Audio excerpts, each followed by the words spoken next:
Welcome to the Beat podcast. I'm MJ. With BD.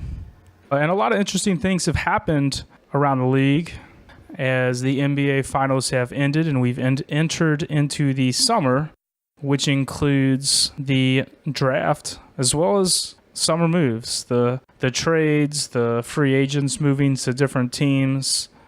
But and obviously headlining that would be Kevin Durant's departure from the Thunder to the Warriors, the team that took him to 7 games, which they actually almost beat.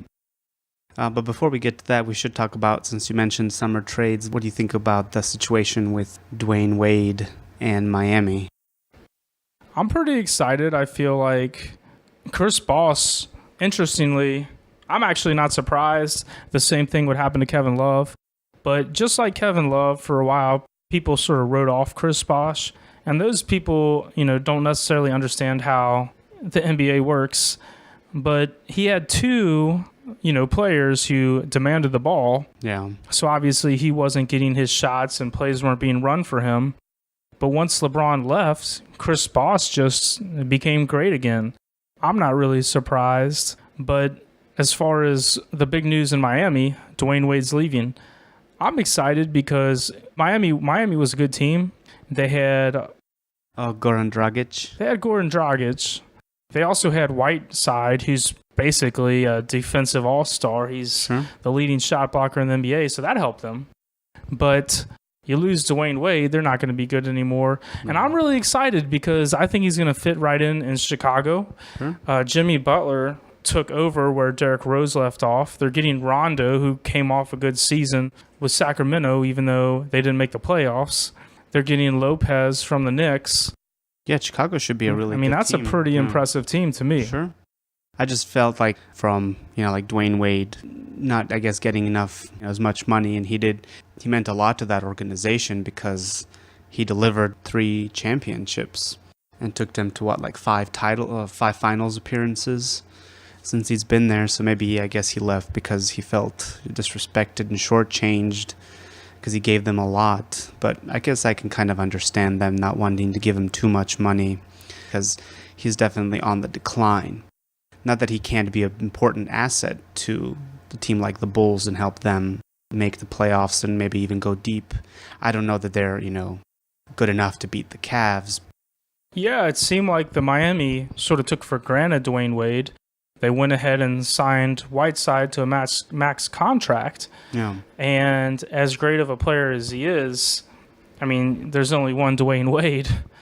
So I think they sort of assumed he would get on the bandwagon, and really there's about a $7 to $10 million difference. And, as crazy as this may sound, it was sort of petty. He really left because he just felt like, as, BD said, he had done so much for that team that he felt like, it was his turn to get paid.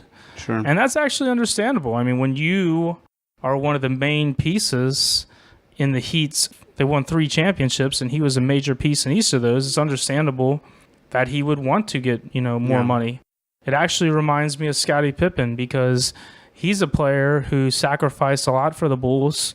They wouldn't have won their 6 championships without him. And as much criticism as he received for the Bulls, people didn't really appreciate the fact that he wasn't really getting paid like Michael Jordan was, and yet he stuck with the Bulls. So Dwayne Wade's his frustration is very understandable. He actually said he would be a Heat for life. Yeah. It's sad, but honestly, I'm just excited for Chicago. Sure, I think they're going to be improved. I just wish that if Pau Gasol had stayed, they would have been stacked. But yeah, with Brook Lopez and the rest of the guys, they should be in good position to be they look like they could go pretty deep in the playoffs, so we'll see. Speaking of losing Pau Gasol, it's actually interesting because the timing just wasn't great. There's actually some recent news about the New York Knicks possibly, they would have gone for Dwayne Wade, but the timing was sort of off when it happened, unfortunately. And that's another team that's of amazing shape as well. And again, yeah, I'm with you. It's a shame they lost Pau Gasol because you keep Pau Gasol with that team, you're one step closer to the ring. But one thing I just got out generally out of the offseason was really a balance of powers. And I'm not saying that the Western Conference isn't the deeper conference. I'm not even saying that the Cavs won't be in the finals next year. But what I will say is that there are some teams, particularly the Bulls in New York, who have gotten significantly better. And if they can live up to, some of that potential, they could be some great teams come playoff time. Yeah. So the Eastern Conference is definitely more competitive now than it was a few years ago. Because last year there were multiple teams that won games, 50, 40 plus, and I think every team had more games that they won than lost. So it's improved a lot, I think. But I guess we should talk about the biggest topic since the season ended, which was Kevin Durant moving or leaving OKC to go to the Warriors, and I don't like it too much personally. Of course, like some people were saying, he has a right to go there, and I agree completely. He has the right to make that decision, but I just don't like great players like him going to a competitor that they could beat. Oklahoma City, it's not like they were destroyed by the Warriors and had no chance of beating them. I'm sure that if he had stayed in Oklahoma City for the next 3, 4, 5 seasons, it would have been a lot of fun to watch them battle, the Western Conference Finals to get to the finals. And I'm sure both teams would have gotten past each other multiple times and, won a few titles that way. So I don't know. What do you think? I mean, I was disappointed. They were in such good shape. The franchise made all the right moves. They had the right coach. I actually criticized Billy Donovan just because I've seen college coaches not make it in the NBA. Maybe I came off as though I don't believe that college coaches can be good in the NBA. And that's not the case. But what I was trying to say was that it's adapting. You have to adapt. And in fact, Billy Donovan was heavily criticized during the season for some of the things he did and some of the rotations he ran. I think some of those were fair from a first-year coach as far as the criticism go. But one thing that makes Billy Donovan special in my eyes is his ability to adapt. He did learn the NBA game. He was able to adapt. The Thunder's gamble paid off. If I was owning a franchise, would I gamble on a college coach? Probably not. I would be a little bit more conservative when I have a team with 2 All-Stars. I would have probably gone with a tried and true coach. I'm going to say it again like I always do, Mark Jackson. But Billy Donovan proved that he can be a great coach in the NBA. They had a great team around him. Charles Barkley actually called him the best team in basketball. I thought Bryant Adams stepped up big. He hasn't been in the league long. To me, it was disappointing just because you have a team that, in all honesty, I thought could win it next year. You never know. I mean, maybe they just needed a year extra to play together. So I was disappointed from that perspective. Yeah, and to me, it's more of the mindset that they had, or that he had, in thinking that maybe I can't beat this team, and I want to go join them so that we can be a super team and win lots of championships. I just don't like that. The younger generation of players is doing things like that. I think that Stephen A. Smith from ESPN, he was also obviously disappointed. I think he made a good point. He said it's not like LeBron's situation, but I think it's worse because LeBron, his teams, they were good teams, but they weren't one game away from the finals. They were having a hard time getting past Boston and the Magic in the second and third round. But this team was 3-1 series lead, and you were one game away from the finals. And if they had made it, who knows if they would have won or not. I would have put them as the favorites. It could have gone either way. So who said that they couldn't beat the Warriors the next year, like MJ said? And it's just like that, like we discussed earlier, when you look at some of the older guys like the Bad Boy Pistons. Yep. We talked about this. We think that one of the most competitive times ever in the NBA was during the 80s and 90s. Yeah, I mean, you look at the 80s, it was sacrilege. You were a Celtic. You didn't join the Lakers. Yeah. I mean, how you know what I mean? Yeah, if you were a fan in the in that era, how bad would it have looked if Isaiah Thomas, after getting beat 2 years in a row by the Celtics, and you just your contract ends and you leave and you join that team so that you can win a title. Teams didn't do that back then, and superstars didn't join their enemy, if you will, right? For instance, I respect Karl Malone. Yeah. He joined the Lakers when the Utah Jazz had no chance of winning the title. That era was over. Sure. He gave his all to his franchise, and his team lost to the great Michael Jordan.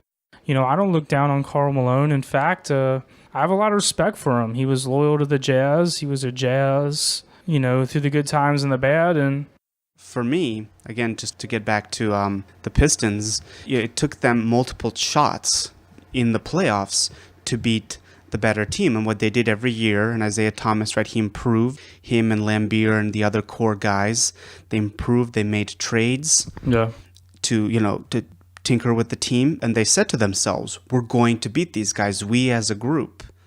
And they finally did it. They met the Lakers and they lost to the Lakers.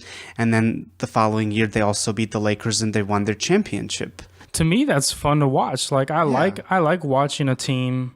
I like watching that team trying to overcome that obstacle and finally doing it. Right. Whether it's the Detroit Pistons in the 80s or whether it's the Chicago Bulls between the 80s and the early 90s. Sure.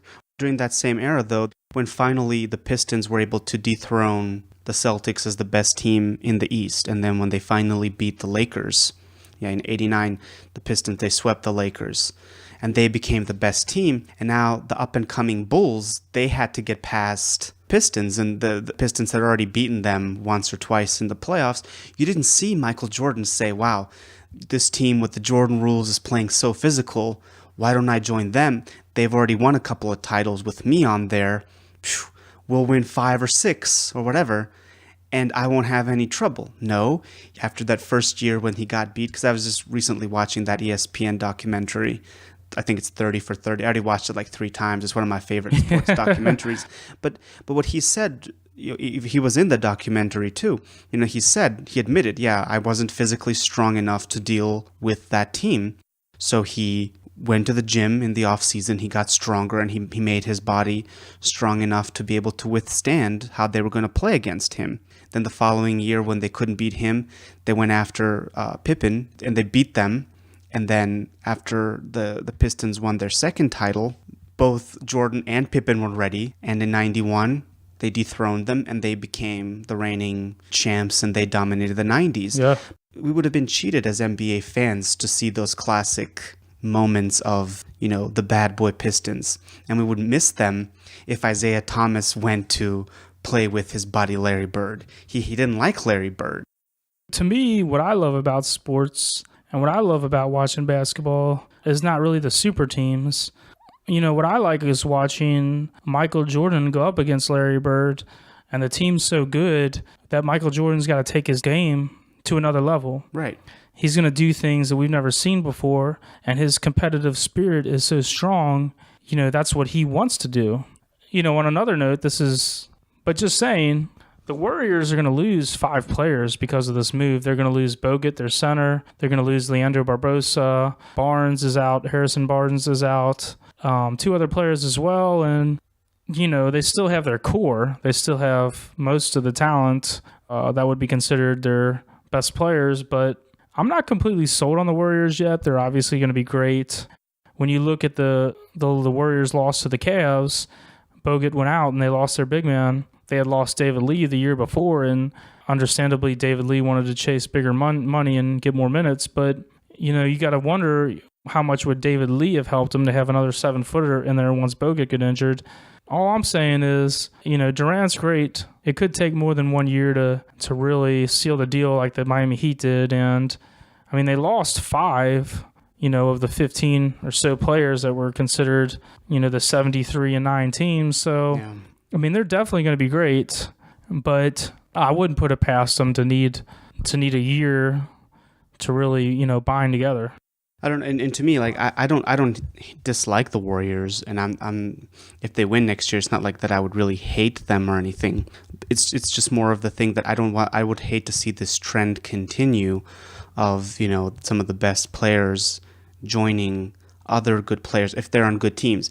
We talked about, like, what we were saying earlier. It would be one thing if something happened during the series and say like Russell Westbrook was injured and he was going to be out for at least a year, right? And now you have to make the decision that, okay, Russell Westbrook's gone. There's no way in hell we're going to be able to get back to the playoffs and be in that same position, and there's no way that I can by myself beat this team. Maybe, something like that, or that Russell Westbrook is going to leave or something like that this upcoming season or whatever. If like the team is somehow on the decline, okay, that's understandable, but it isn't. Like, you were one game away from eliminating this team. Oh, yeah. I just feel like as NBA fans, we're going to, in a way, be cheated out of what I think would be some classic playoff, it's disappointing playoff matchups between these two teams that are young. So they're going to be good for at least another 4 or 5 years, right? I mean, it depends, of course, injury and things like that. Because you think about, like, and I also made like a more modern comparison. I know we talked about during the 80s and 90s, but like how much fun is it, and we'll talk later about these two icons, but how much fun was it to watch the Lakers versus the Spurs, Kobe versus Tim Duncan, and their teams. I mean, they played each other in their long careers. They played against each other, I think, 6 times in the playoffs. And that was a lot of fun to watch. I remember as a Laker fan, and it was a rivalry, but it wasn't like a nasty rivalry where they hated each other. But it was fun to watch a Spurs-Lakers playoff matchup. Yeah. Especially with both teams being good. And there were years when the Spurs won, and then they went off to win championships. And then, there were years when Lakers won.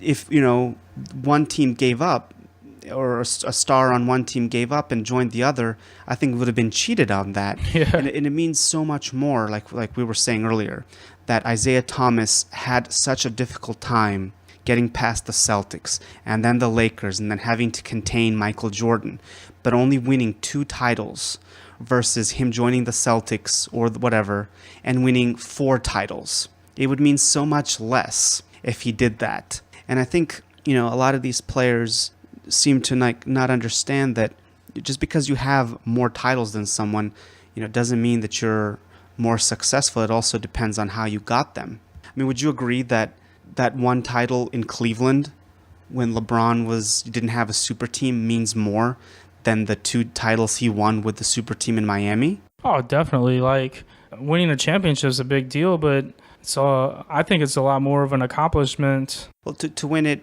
on your own terms with your own team and not having to... We don't want to be misunderstood. We're not against guys going to another team if they feel like they can't win with one. There have been a lot of players that have done that. I feel sorry for Oklahoma more than anybody because they didn't just lose Durant in this. They're going to lose Westbrook. Yeah. They're actually probably going to trade him. And the reason they're going to trade him is because he's going to become a free agent, and then if he leaves, they would get nothing. Yeah, they would lose everything. That would be stupid. So they're going to trade him, and it's sad because you have a good coach, you have a good supporting cast, but your 2 best players are gone. So I guess you just break up the team and start over because even though you have a great supporting cast, but that means nothing without your 2 best players. Sure. Well, yeah, and it's just that that idea of because if they do win next year, what a surprise! Ooh, wow, we have 4 superstars on one team, or 3, whatever, however many you want to consider superstars. Yeah, good for you. Congratulations, you have an all-star team playing against a regular team in the playoffs, in the finals, and you won. I always like to make bold predictions. I don't know. I think the Cavs will win again, but I like to go against the, go against the popular answer, I guess. So. And you're right. I mean, it's not guaranteed that they're going to win. It's just kind of like Miami. They didn't win their first year either. And they didn't win all 4 years. They were beaten twice in the finals. But it's this idea. I mean, they just steamrolled through the Eastern Conference, and no one was really able to stop them until, I guess Dallas and San Antonio. But, it was just things were so easy for them. Whereas it would have meant, as it did this year, like so much more if LeBron had stayed and attracted another star to come to Cleveland, or convinced another star to come to Cleveland and then winning that way. And I think the same, and Oklahoma City wasn't even really in need of another superstar. They just needed the two of them to develop, to do something a little bit different, maybe add one more thing to their games, which is what, like during that documentary, like I talked about, Michael Jordan did. He went to the gym, he became stronger, he added something new to his game. Same thing with Scottie Pippen. The Pistons had to do that too, to adjust to the Celtics of that era. So they would do the same thing. They say, all right, these were the defending champs. They won 73 games. We almost beat them. Next year, the two of us superstars can do this. We'll try to get another good player to complement us, and we're ready to take them on and win titles. And they were one game shy of the finals. They took this team to 7 games. They had a 3-1 lead. They were a great team. Yeah. A great team. So, I mean, it's disappointing, obviously. Definitely. To me, it's more of I just hope it doesn't become a big trend that other stars will start to do the same if their team is good, right? I mean, like Kobe did want to be traded from the Lakers, but that was when they sucked. He didn't go when his team was good and join, the following year after the Lakers were swept by Dallas. He didn't go and join Dallas and try to win a championship with them. And the other thing, too, is that he was in his prime. It's just, it would have been so fun to watch Steph Curry and, in his prime versus Kevin Durant and Westbrook, and those two teams going at it for years to come, like we saw with the Lakers and the Spurs. So hopefully, I mean, I like... Oh, go ahead. No, I was just going to say, speaking of the Lakers and the Spurs... Well, yeah, we'll definitely get to Tim and Kobe. But the last thing, though, is, I mean, I like Kevin Durant. The Warriors were one of my favorite teams last year. I mean, obviously, I'm a Laker fan, but, they weren't going to do anything, they weren't going to make it to the playoffs. So I like the Warriors. I guess the other good thing about them not winning is those awesome shirts that have, like, I'm sure everyone's seen it. It was like 73-9 is good, but 72-10 just has a better ring to it or something like that. That's awesome. I wish them luck, but I just hope I don't see more players doing this, especially when they're on good teams. Very true. Yeah. Well, and then of course the big news of this last year is kind of, we've been watching. I remember myself watching the NBA since, like, not religiously watching it in the late 90s. I really started in like 2000 around the All-Star game. I remember watching it as to the All-Star game. So for me, it's kind of been the players I grew up watching the most were like Shaq, Tim Duncan, Kevin Garnett, Dirk Nowitzki, Allen Iverson, Kobe Bryant being the biggest names. Maybe a few others, but those were definitely the biggest names. And now that, like, pretty much all of those guys are gone, I guess Paul Pierce is still left. He was one of them, but it's like Paul Pierce, Kevin Garnett, and Dirk Nowitzki. And really, none of those guys made it to the All-Star game last year other than Kobe. So, and now obviously he retired. So, like, on the All-Star, and that was one of my favorite things, was to watch all those awesome players in the All-Star game. And now it's just so different that really the last guy that was, good enough to make it and popular enough was Kobe. And now it's going to be all new, every single player on the All-Star game. Yeah. Unless, like, Dirk, has a spectacular season. But it's just so strange now to see Kobe and Tim Duncan are gone. Yeah, I always thought it's strange when the greats retire because you can never replace them. Yeah. Shaq was really the last great center in the league, and the 90s was so stacked with centers, and he was irreplaceable, I remember in the 90s, the only real regret I have in my life is pretty petty, and I never got to see Michael Jordan play live, and those games were sold out a year in advance. As I've gotten older, I've been to NBA games, but I got to see both, at different times, to see Tim Duncan and Kobe Bryant play, and it's something special because they're on a different playing field. They're living legends. They're Hall of Famers, and right. Both of those players were so great in their own right. And it's definitely sad to see him go. Me and BD were actually talking, even though Kobe retired, and he probably doesn't want to do it after his long career.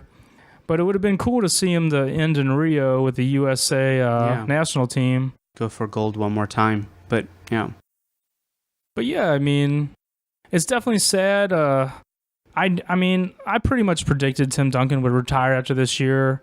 When Paul Gasol went to the team, I was hoping that he'd stay one more year because, I mean, that would be definitely a deadly three-man combination to have those three big men together, LaMarcus Aldridge, Pau Gasol, and Tim Duncan. But Tim Duncan actually wasn't playing a lot during the playoffs, and he, it was looking like he wouldn't start if he did come back, and that's probably hard to live with if you're a living legend and as good as Tim Duncan is. So it's a shame he retired, and I think certainly would have helped the Spurs if he could play one more year, but he's had a great career, and sure, the Spurs have been such a unique team because usually when you win titles, you win them in chunks, and the Spurs they've never won back-to-back, and they've had about a little bit more than a decade-long span where they've won championships. Their championships spanned over 3 decades. Isn't that crazy? Because they won the first one in 99, and then they won a bunch of them between 2000 and 2010,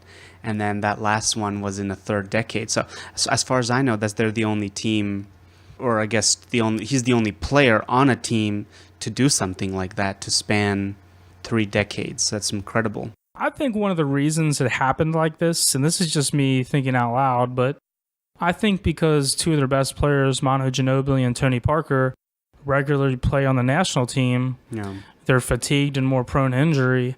So I think that probably hurt the Spurs as far as why their championships are so scattered. Yeah. But they've had a hell of a run. Sure, definitely. I mean, it's one of the, and I think one of the most successful teams, in the last 20 to 30 years. Right up there with the Bulls of the 90s and the Lakers of the 80s, and then the Kobe and Shaq era, and so great franchise. And Tim Duncan was obviously the most consistent player. It was the only player during that stretch that stayed the whole time, because David Robinson retired in 2003, and I think it was at that time that Tony Parker joined them, or in 2002 or something like that. But yeah, I mean, he had one hell of a career. He wasn't an outspoken guy. There wasn't a lot of news. Yeah. He just did his job. He did it really well. He was, from a professional standpoint, very classy. Mm-hmm. He in that instance, he was a perfect basketball player. Sure. He wasn't known for great athleticism. He was known as Mr. Fundamental. He didn't have an ego. Greg Popovich, they talk about these players more as they retire. Greg Popovich talked about how he used to just tear through Tim Duncan early in his career, and Tim Duncan would take it. And there's a lot of divas in professional sports. A lot of people don't like to be ripped on, don't like to be, chewed out. Sure. But that just shows a lot for his character, and what Tim Duncan stands for and what he is about. Right. And then also the fact that, he and Kobe both stayed with the same team. There are very few players you can say that about, right? I mean, really, from that era, the only guys that I can think of are the 2 of them, and then Dirk Nowitzki. Yeah. I can't think of anyone else. I think that's it. At least as not far like as superstars, right? That I guess Tony Parker and Manu Ginobili, but they haven't retired yet. But it's impressive. And then same thing with Kobe. And of course, I guess we knew after the first month or so that this was going to be Kobe's last year, so everyone kind of celebrated him.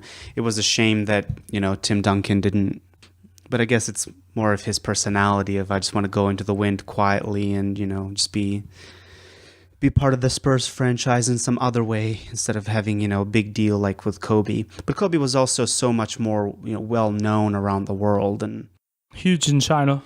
Yeah, and really anywhere. So I think they're definitely different players, and of course Kobe playing for the Lakers, the biggest media market, or second maybe biggest to New York, but the biggest media market, so obviously lots of attention.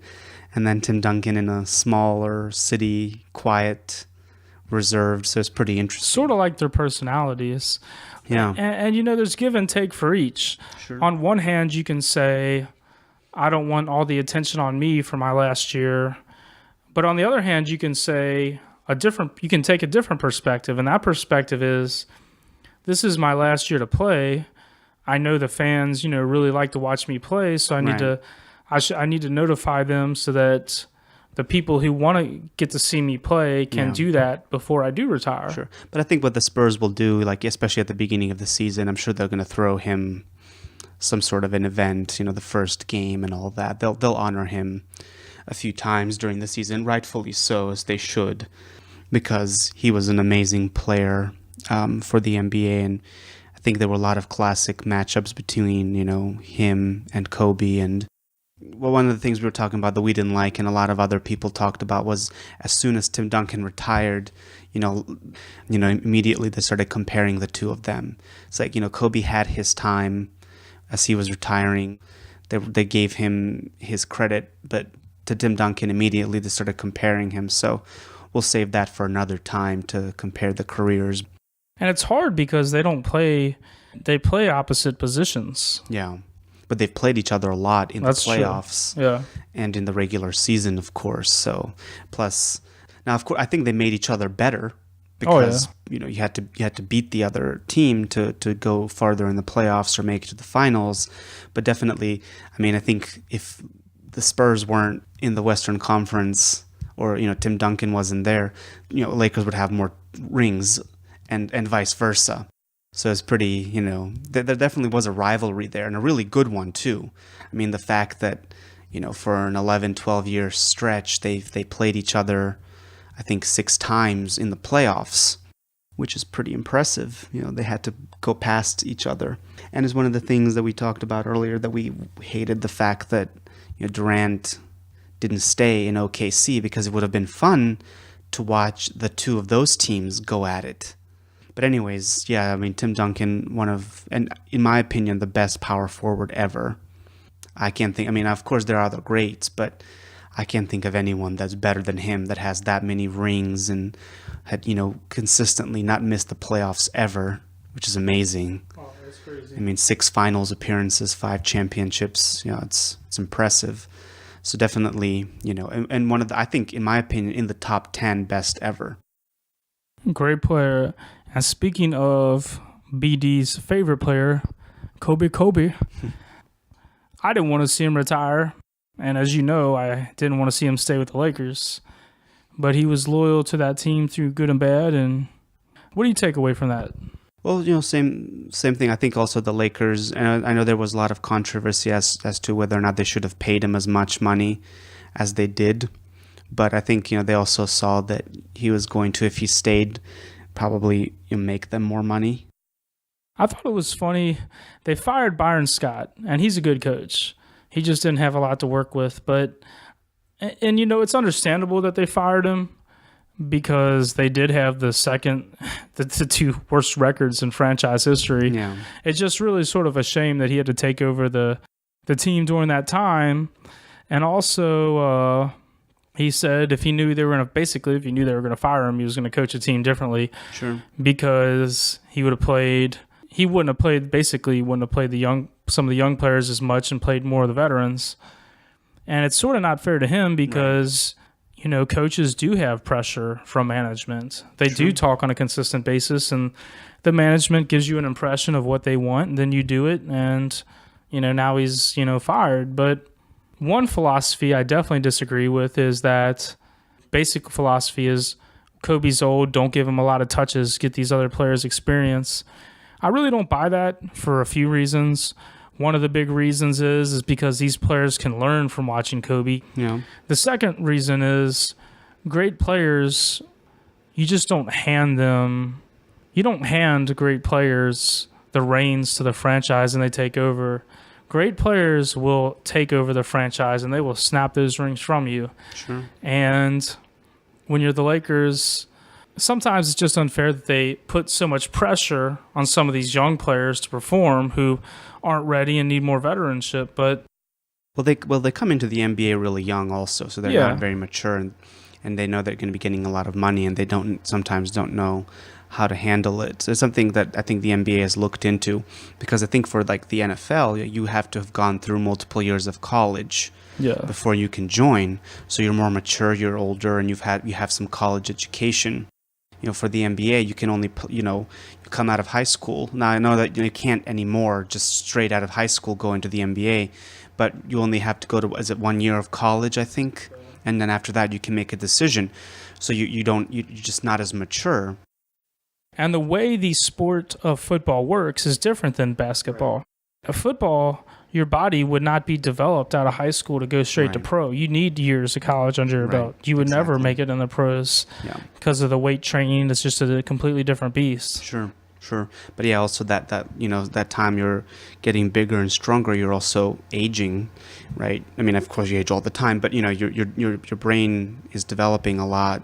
You think and make decisions differently, and you tend to make more mature decisions and smarter decisions, and then you can pick up on how to be a good teammate better, and those types of things that I guess when you're younger it's more difficult to do that.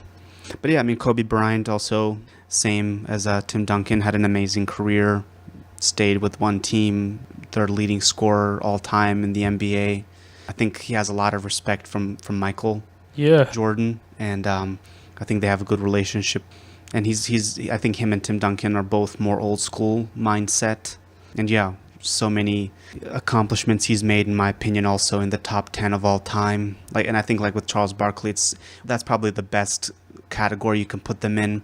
When you get to below that, it's so tough to rank. Oh yeah, for sure. The top 3 or 4 or 5, that changes for everyone. But I think both of these guys are going to be, in most people's opinions, in the top 10 for sure. Kobe was a player I didn't like most of his career, and was nothing personal. I always had a little bit of animosity towards him, just to be truthful, because of the Michael Jordan comparisons. And I get it from a media standpoint. That makes it exciting and everything. Right. I always just felt like not just him, but a lot of players, really before they had accomplished a lot, were being compared to somebody who has accomplished so much.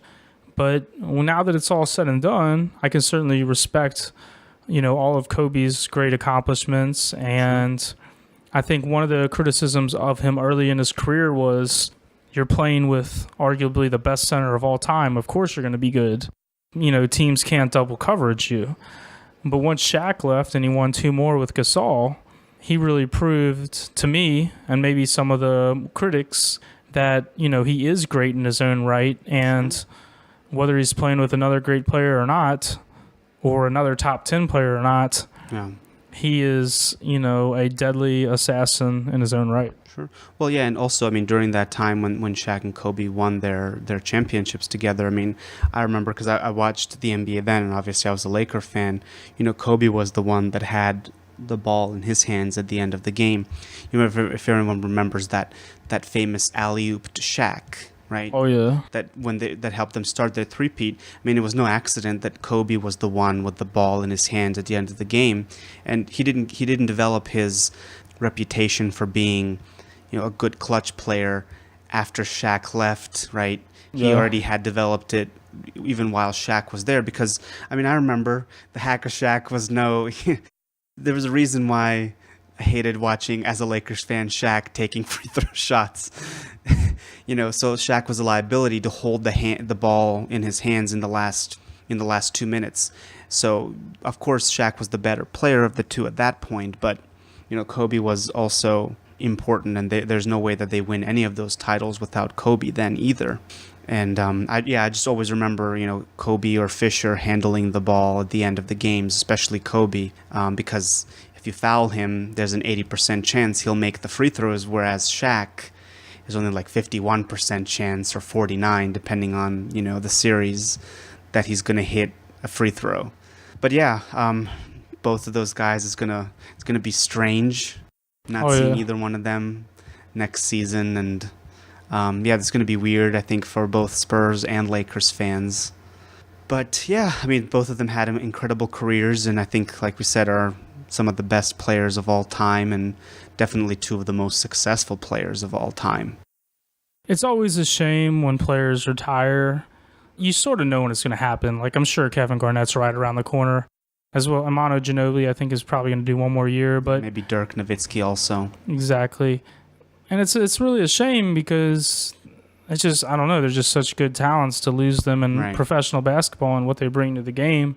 But I really enjoyed Kobe's last season. They really weren't playing for anything because they weren't going to be a good team. with the roster that they had. But Kobe made it exciting, and I always thought he got a little bit of unfair treatment just because he was his first year back from injury.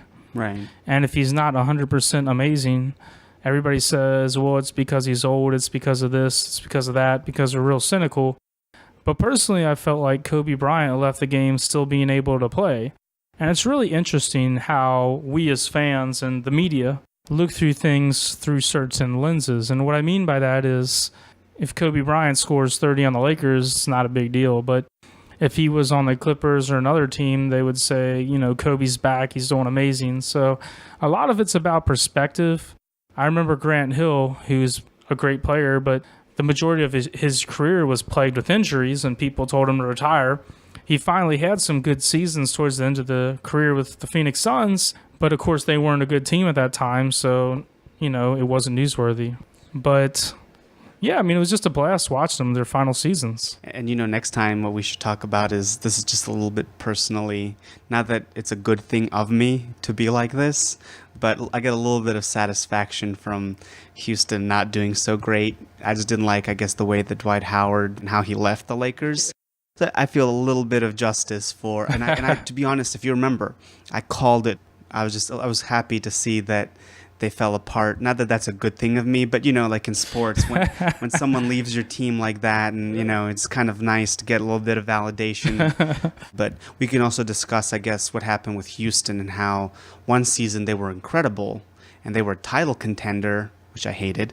And then the next season they just were horrible. Yeah. And just got destroyed in the first round, and how that happened. And then I guess we can talk about Dwight Howard, how he'll do in Atlanta, and then what Houston's going to do, because, I mean, you say what you want, but Dwight Howard is still a great player. Yeah. And it's going to be, you know, Houston is not better off without him, unless they, of course, can replace him with a good player. But if he was, like some say, causing team chemistry issues, then, of course, it was good to get rid of him. But maybe we should, you know, we'll definitely have to mention that.